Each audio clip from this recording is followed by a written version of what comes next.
Hi, I'm Candice Malcolm. Welcome to True North's Spring Speaker Series. It's my pleasure today to be joined by MP Michelle Rempel Garner. Michelle is a Member of Parliament for Calgary Nose Hill. She was first elected in 2011 and has served in many roles in the government and in opposition, including Minister of State for Western Economic Diversification, and she was the official opposition critic for immigration, refugees, and citizenship. Michelle has been re-elected in every single federal election she's run in, winning by a larger margin each time. She's become one of the strongest voices in Alberta, for Alberta in the House of Commons, and one of the fiercest and most important critics of Prime Minister Justin Trudeau. So without further delay, Michelle, welcome, and thank you so much for joining us at True North today. Thanks for having me. It's really great to have you. I think we're sort of at this interesting time. Everyone's stuck at home. Everyone's, watching the news and watching everything unfold. And I think it's important to take some time to step back and sort of analyze where we are in the country in 2020. So we're now in the fifth year of a Trudeau Liberal government. Conservatives have been forced into opposition after spending, 10 years governing the country and doing a pretty good job of it. Looking back in retrospect, things seem so good and so easy under the Harper years. But, we've transitioned now, and I think it's really important to talk about conservatism. So one of the first questions I wanted to ask you, Michelle, is what initially drew you to the Conservative Party and more broadly to conservative ideas and the philosophy of conservatism?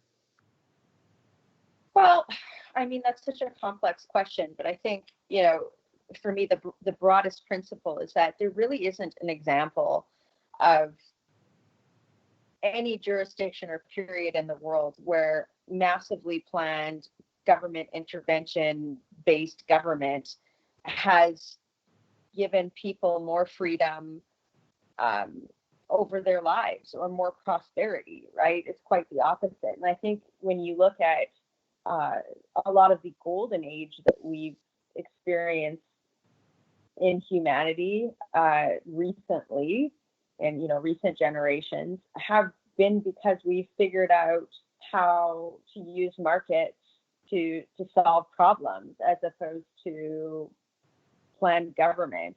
And that's a bit of an oversimplification, but when you start drilling those concepts down to an individual level, it really is about freedom of choice and equality of opportunity. I don't come from a family of wealth. I was basically out on my own when I was 17 years old. And, for me, those were really formative years because I knew that there is a role for government in ensuring that, we have social safety nets so that when people are experiencing hard times, that they have the opportunity to rebound. But there's also pride in the ability of making something for yourself in an environment where what we're working to in government is removing barriers to equality of opportunity. And, I could give you sort of specific examples and talk your ear off, but I think that if we fast forward to today, a lot of those principles are being eroded and people really aren't, I think, understanding the consequences of that. And I don't want to put that just on the electorate. It's also on people like me and others to explain those consequences. And it's up to the media too to show both sides of different policies rather than just sort of one ideology. And I worry that especially now that we've like this year, for example, with COVID, we have a big debt this year. Like the deficit is huge, and what happens next? I think those are all questions that you need to have alternative policy lenses to the sort of prevailing liberal school of thought right now, and that's why I'm a conservative. And also, some of those liberal policies have really made it difficult for the people in my community to live and prosper. And even just saying I oppose what the government's doing on certain files like the energy sector is why I'm a conservative. So it's complicated, but it's also very simple. And I hope that we don't lose that narrative, especially as we're about to go through, I think, a very difficult time from a global economic perspective. Well, and I think that's why conservative voices are just so important right now, because I think you're right that the Trudeau government sort of paints a rosy, positive, happy, exuberant face on a government, a central planned government. And really, when you look at coronavirus and the response and the preparation in advance, we learned that really government wasn't very prepared. They didn't really react very well in the first place. They allowed this virus to get to the point where it was spreading, and they couldn't control it, to the point where they've had to have such a big overreaction, Michelle. And we have questions coming in from club members. We'll get to some who ask specifically about the deficit and how we're going to deal with that. But it's so important right now to have an opposition force in Ottawa to combat Justin Trudeau and the Liberals, to say, well, what about these sort of fundamental building blocks of a society? If you have to shut down 20% of businesses overnight, those businesses don't just turn on the light when you reopen the economy. A lot of them have gone for good. A lot of folks have had to close their doors. So what do you think it is that the Conservatives can offer to Canadians in 2020? I know it's not an election year. You just went through an election that probably, went pretty well. I think Conservatives got more votes than any other party, but you didn't get the majority status that you're probably looking for. What is the role of Conservatives, the Conservative Party of Canada, in 2020 in this really kind of unstable period we find ourselves in? Well, I think you said it yourself there. It's offering an alternative, a strong alternative policy viewpoint to the track that the government's on in every area. That doesn't mean that, for example, we oppose, obviously if the government is shutting down the economy because of a pandemic, that we need, for example, emergency benefits in the short term. But it does mean that, asking reasonable questions like, at the end of January, the WHO was saying that there was, roughly the end of January, there's no human-to-human transmission of COVID. Well, clearly there was, so why didn't we shut our borders down? What are the benchmarks that the government is going to use in this scenario to reopen the border? What does that mean? And then, just coming up with policy alternatives from there. I know that there's a lot of people, and I see it, in emails to my office, calls, comments, and like, oh, well, the Conservative Party, they need to call a vote of non-confidence in the House of Commons this time. But the reality is the Liberals have a functional majority in the House with the Bloc Québécois and the NDP. So, what that means functionally is that the Liberal government, we can call non-confidence votes all we want. We've had confidence votes, but the government's been upheld. So we have to, given that scenario, be offering strong criticism when it's warranted, making it constructive criticism so that the Canadian public say, okay, well, maybe there is a better way of doing this, to when the government's providing something that is not in the best interest of the country. And then also putting out alternative policy visions. Like today, I put out a policy piece on rural broadband access. I've been trying to write over the last several months since the election policy pieces, because I think that there should be, some provocative thought to, when the status quo is not working. That is the role of an opposition party, is to say status quo isn't working. Here's some things that we could do differently, even if they're not prevailing, sort of status quo bourgeois ideology. So I think that's the value that we can be at, and being very firm in that, not having to qualify that what we're doing is okay. This is a vital role in a democracy. And I guess just to close on that, it's also, even for the most ardent Liberal partisan, you should be supportive of having a strong opposition right now. A strong opposition, and it means a vibrant democracy. And if we, allow that, like, oh, well, they shouldn't be saying anything, it's this Team Canada, whatever. A vibrant democracy means an exchange of ideas, in a constructive way. And I think that's the value add we can provide. And of course, stopping terrible legislation as we did with their most recent power grab. But anyway, it's a lot of hard work, and I'm proud to do it. That's great, Michelle. Yeah, a lot of the questions that we got from True North Club members, and I hear the same thing from our supporters online. They're just so sick of Justin Trudeau, and I almost think it's a regional thing. Like people in Western Canada really had a hard time understanding how so many people in Ontario supported Trudeau, because in their mind it was just, the last 4 years have been so bad. And particularly for people who work in the natural resource sector, did you find that, Michelle, that is it a regional divide? Is it a class divide between sort of working class people and white collar workers in downtown Toronto? Or do you think Canada is divided, or do you think that there's more that's uniting us? I mean, I could give you the rosy version, saying that there is more that unites us than divides us. I would like to say that, because I think it is important, as the global context so quickly changes, that we really think about our place in the world and how we can strengthen that. But that wouldn't ignore very obvious divisions that are in our country that have been exacerbated by government policy needlessly. I had a very sort of intimate experience with this last year, being a senior member in the party on the campaign trail in the lead up to the election. And then during the election, I was in every corner of the country, and I had the opportunity to directly talk to people on the doors in every part of the country. And I think it is actually fair to say that people in, certainly Central Eastern Canada and in some areas just don't. And I don't want to paint everyone with the same brush, but there's a lot of people who are just like, well, it can't be that bad in Alberta, or whatever. You guys will diversify your economy. It's fine. And it's just this lack of understanding of the broader issues that frustrates my community so much, because everybody in my riding understands this so intimately. So that there is division there. And because the government hasn't addressed that,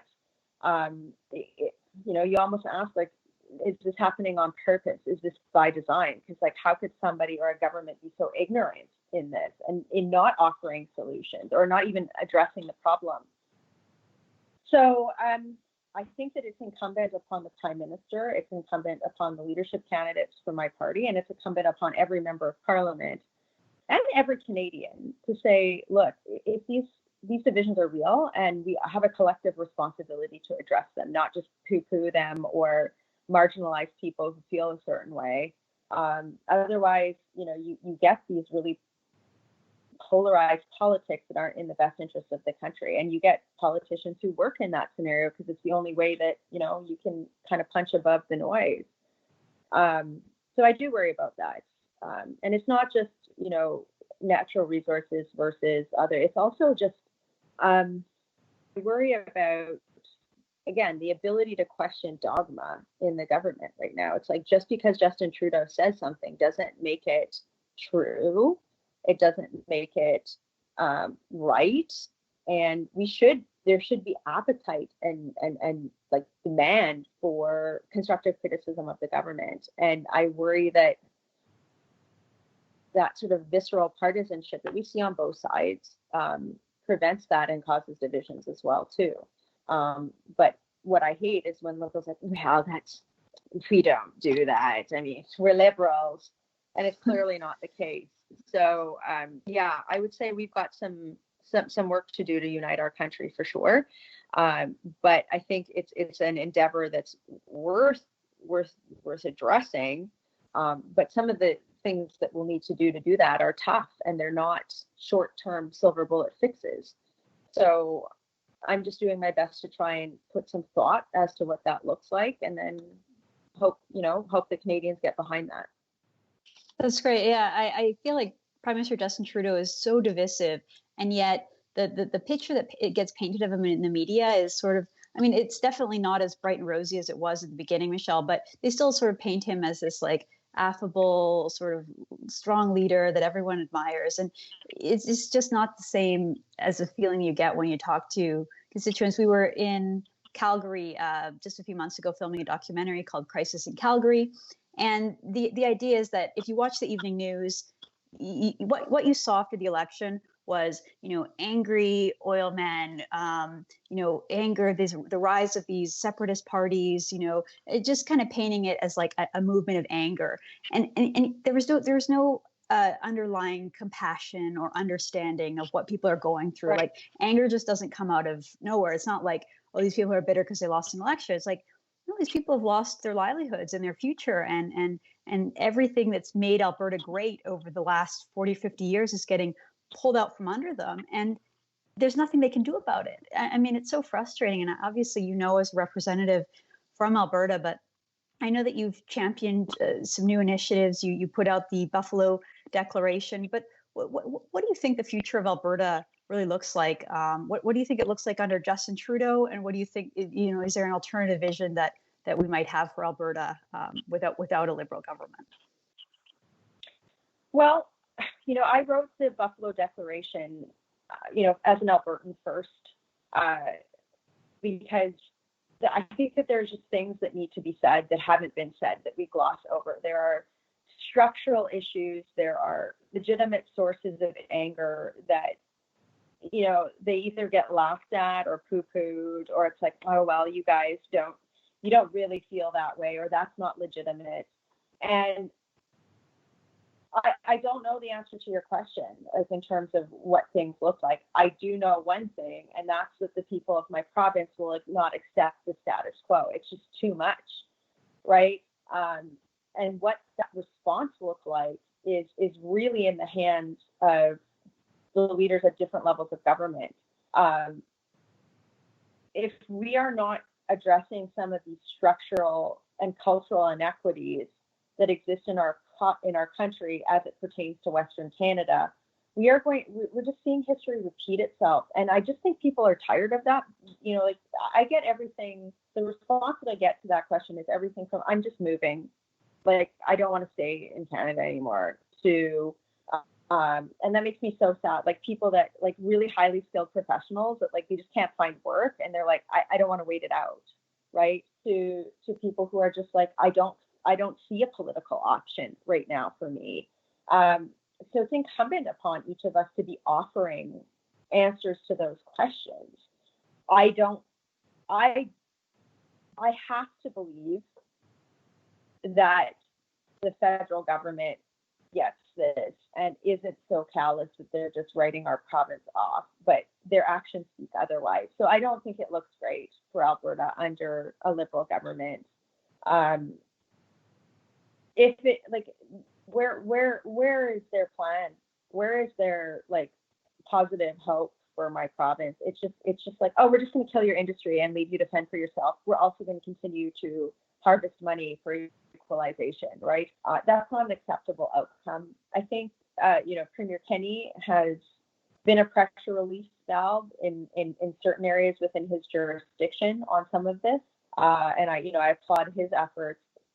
But at the federal level, you need to see structural change. Otherwise, it's just, I don't want to see this movie again in 20 years, as, my parents did, like the generation of my parents in the 80s. So I would like to see, I put out, and my colleagues, we put the Buffalo Declaration out knowing it was provocative, but sometimes you have to say something to get change. And I hope that it's the first, it's seen as a springboard document for constructive change that somebody will get behind and be willing to champion. I know I have a role in that, but I would like to see our leadership candidates talk about it at a bare minimum.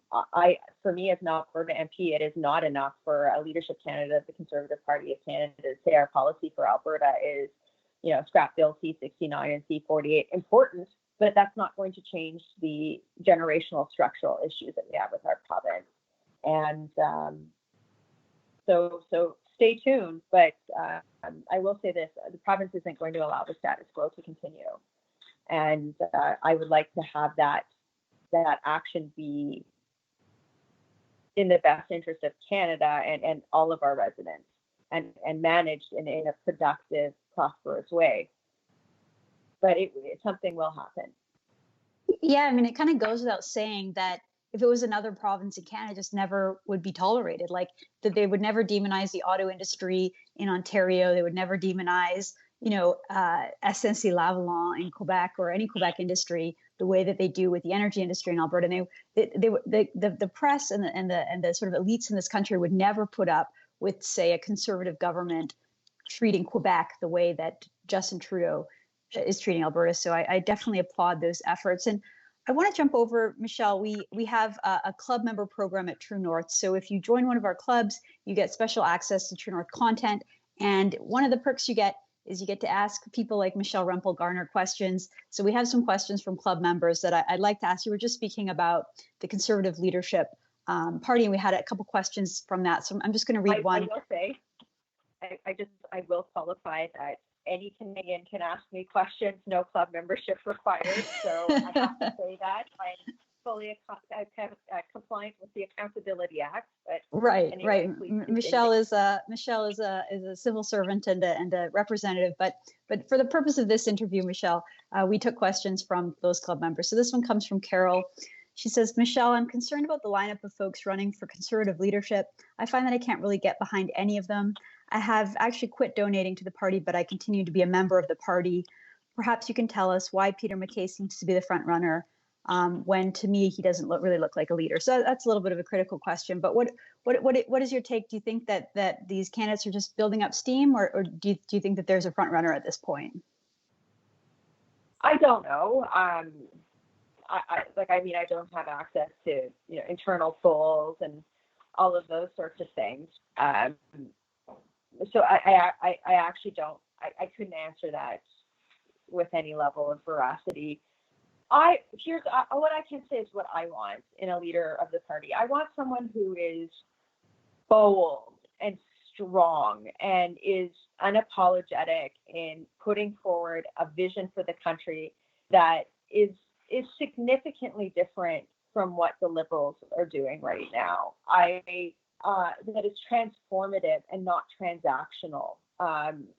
That's what I want in a leader. I want somebody who, when I go out and campaign, that I'm like, yes, here's somebody that I know is unafraid of the status quo or of challenging the status quo, who has a deep-rooted sense of what they want the country to look like in terms of equality of opportunity, of prosperity, of Canada's place in the world, and then goes for it and seeks a mandate from the Canadian people that boldly inspires people to get behind them. That's what I want. And I think that's what a lot of members want. So, if my colleagues are watching this from the leadership race, I just encourage them to not be safe.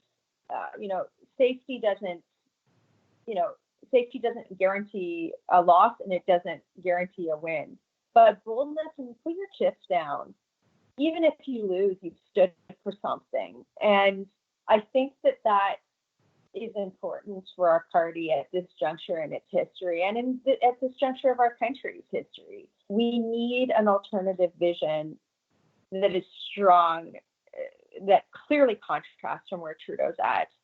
So, in terms of how I've been comporting myself, I've been trying to put out that type of policy in the hopes that it inspires some of my colleagues to steal those ideas or to fight with them or to, just have a debate for the soul of who we are as a party. And I guess we'll see. We'll see what pans out in the next couple of months.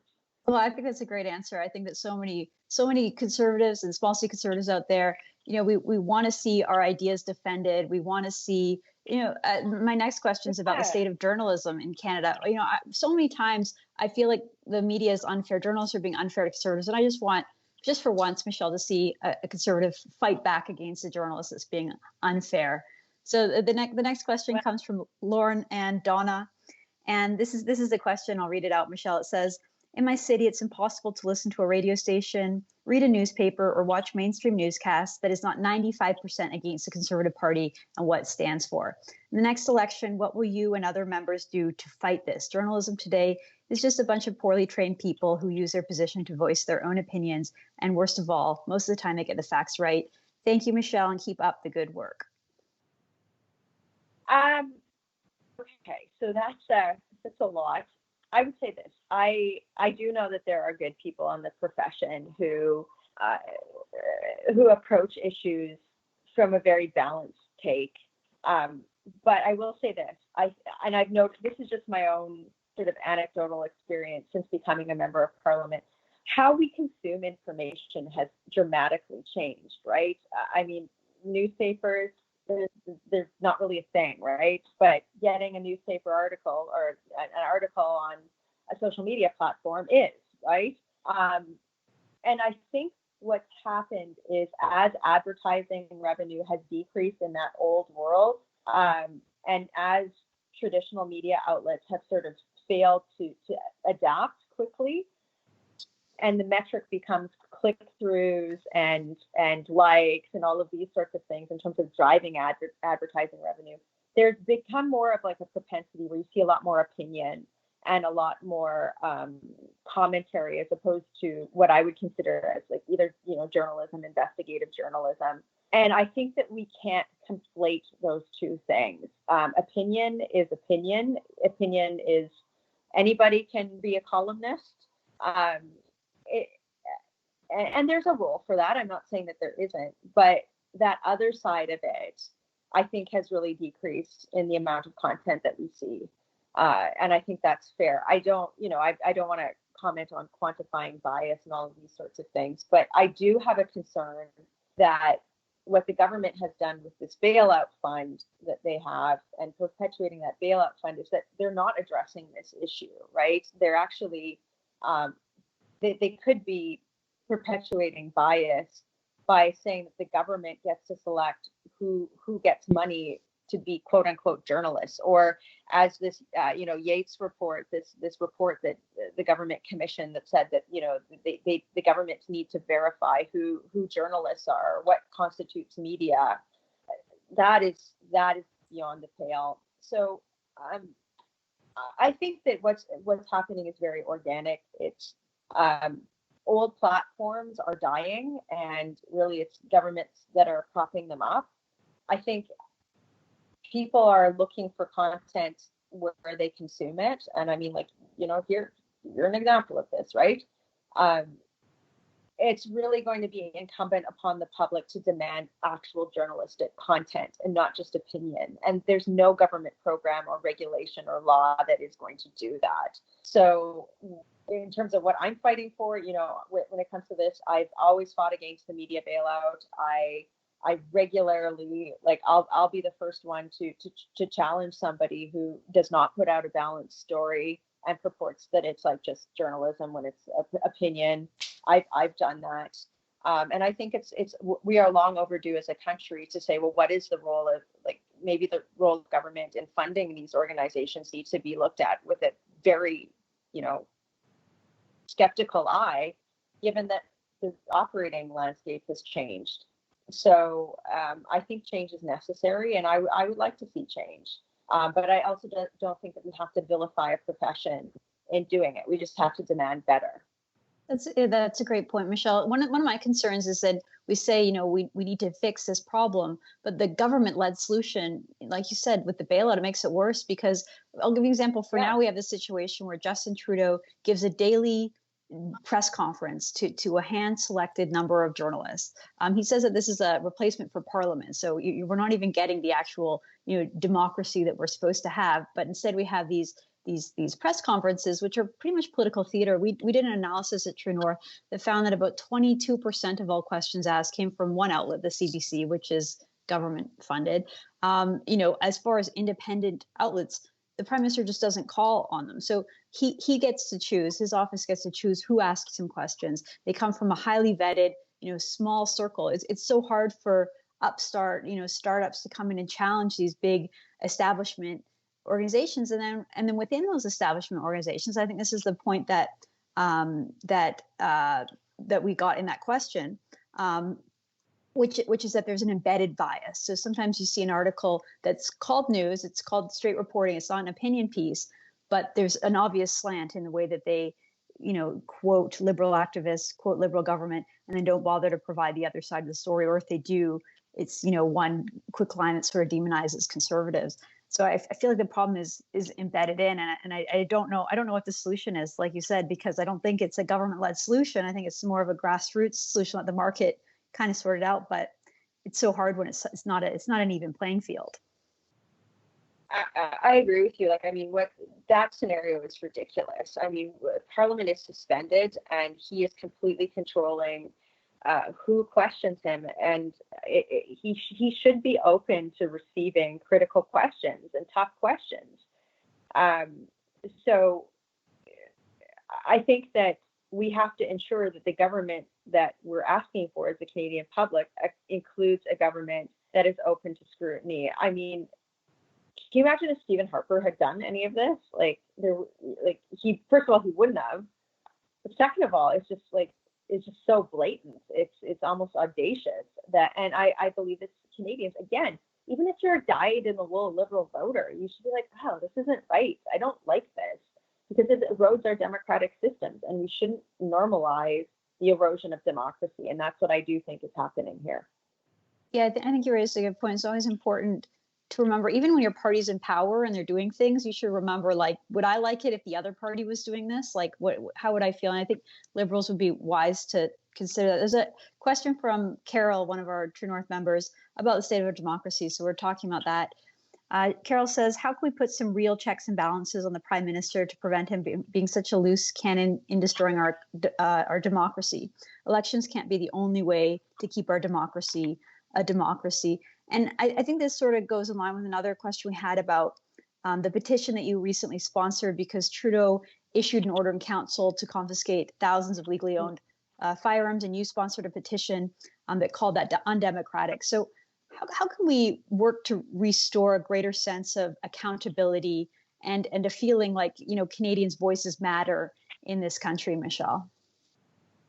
I mean, like, that's the job of the Prime Minister, right? And I think that Canadians who are voting for them, they shouldn't be voting for him, and enabling that behavior. I mean, somebody who votes for Justin Trudeau, I'm putting that behavior on them, because they're saying, I'm okay with that. I'm okay with SNC Lavalin. I'm okay with, blackface. I'm okay with how he's comporting himself right now. Now, I will say that opposition parties have to give Canadians a reason to vote for them as well. But, that it's my job to hold him to account with every tool that I have, and I do that as best that I can. But every Canadian has to, outline what they want. And if the Canadian public says, I want him, then, that's what we get. I'm going to sort of just say something as well. Can't let the NDP and the Bloc get off the hook here. I often find it's like the narrative right now is like, well, how can we put limits on Justin Trudeau? Well, the NDP and the Bloc are voting with them on virtually everything, right? That matters. And that's a problem. Like, you saw there's something that happened in our committee with the Bloc supported. It was around NAFTA, and I can't remember what it was.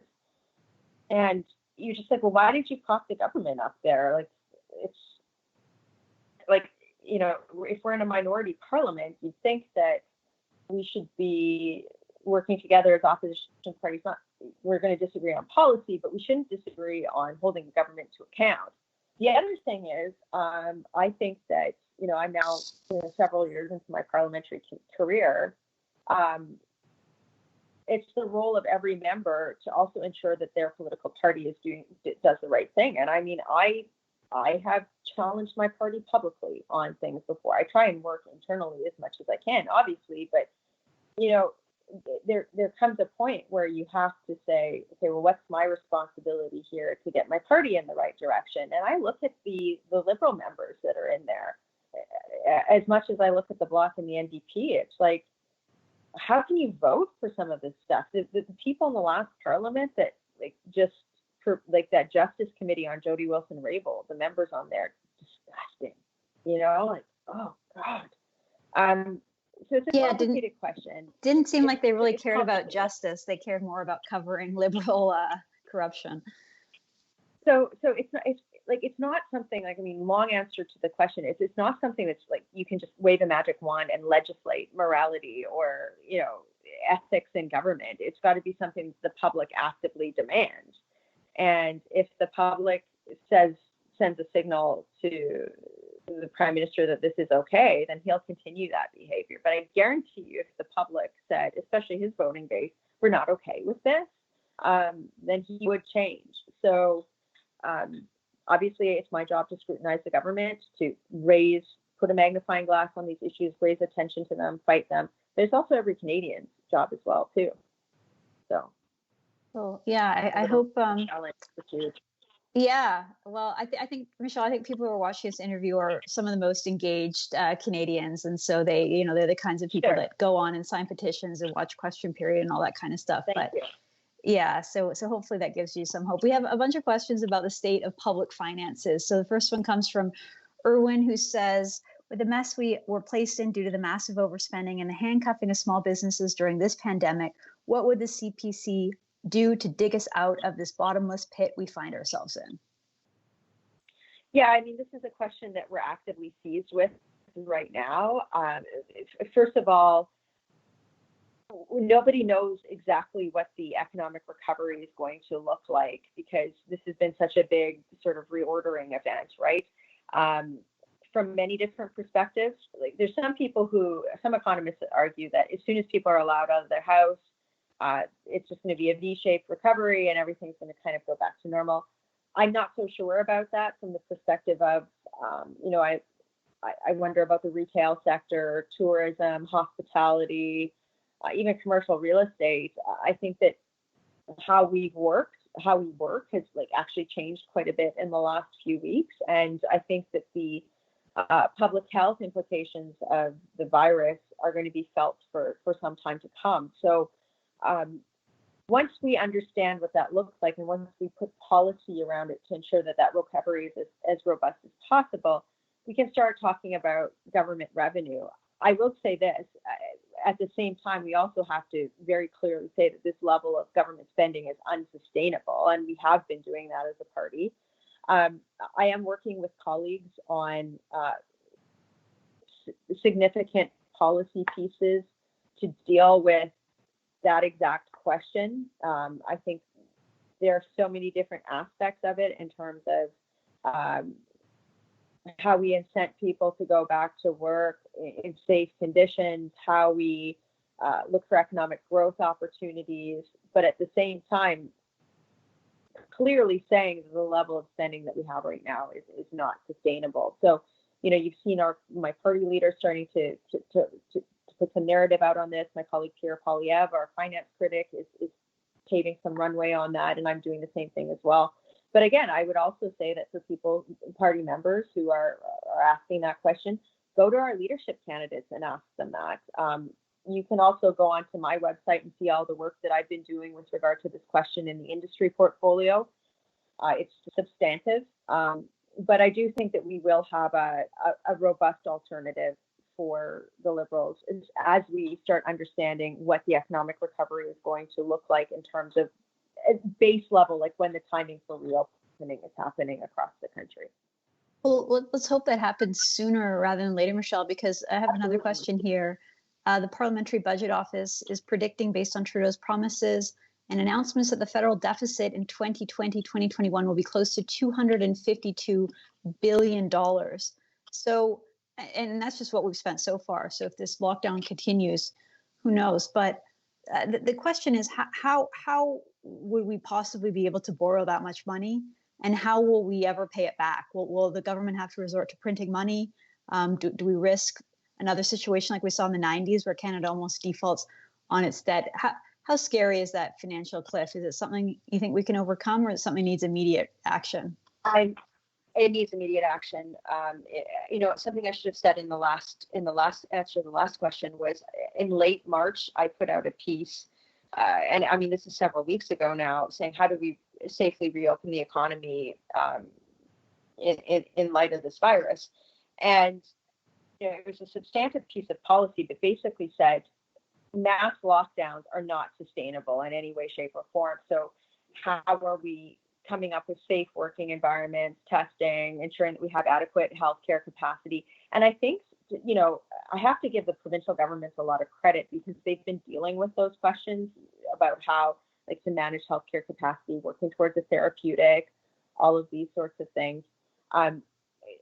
So I think that that's in the short term where we have to focus our efforts, is say, like, look, mass lockdown is not a sustainable public policy option. So what are the alternatives? I've put some thoughts out on that. Many provincial governments are doing this in other jurisdictions around the world too.